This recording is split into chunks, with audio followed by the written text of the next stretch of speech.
राज्यभरातून अनेक तरुणांनी शिक्षक भरतीच्या मुद्द्यावर एकत्र येऊन आज मंत्रालयात आंदोलन केलं। शिक्षक भरतीतील जिल्हा परिषदांच्या 10% पदकपात झालेल्या जागा तात्काळ पवित्र पोर्टलवर जाहिरात करून द्याव्यात, तसंच रिक्त, अपात्र आणि गैरहजर जागाही जाहिरातीत समाविष्ट करून चालू प्रक्रिया राबवण्यात यावी अशी प्रमुख मागणी या उमेदवारांनी केली।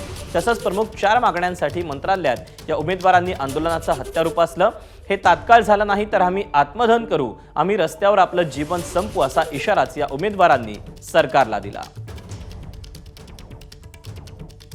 या 2022 मध्ये तत्कालीन शिक्षण मंत्र्यांनी 50,000 पदभरतीचं आश्वासन दिलं होतं, परंतु 21,600 पदांची जाहिरात घोषित केली। त्यामध्ये 10% पदकपात झाली होती। त्यातील त्या 10% आणि रिक्त, अपात्र, गैरहजर ह्या जागा आम्ही हक्कास म्हणून संविधानिक मार्गाने मागील 6 आंदोलन 1 वर्षापासून लढतोय। माझं बाळ आत्ताच नाही तर 6 आंदोलन झाले, मी फिरते पण अजून सुद्धा न्याय मिळाला नाही। ती 1 महिन्याची होती तेव्हापासून मी एक्झाम दिली, या आज ती 2 वर्षाची, तरी सुद्धा अजून न्याय मिळालेला नाहीये मला।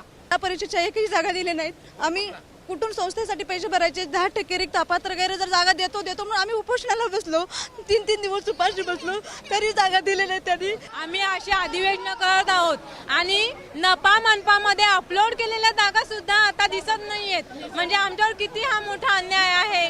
जडपीच्या अजिबात जागा आलेल्या नाहीत। एबीपी माझा, उघडा डोळे बघा नीट।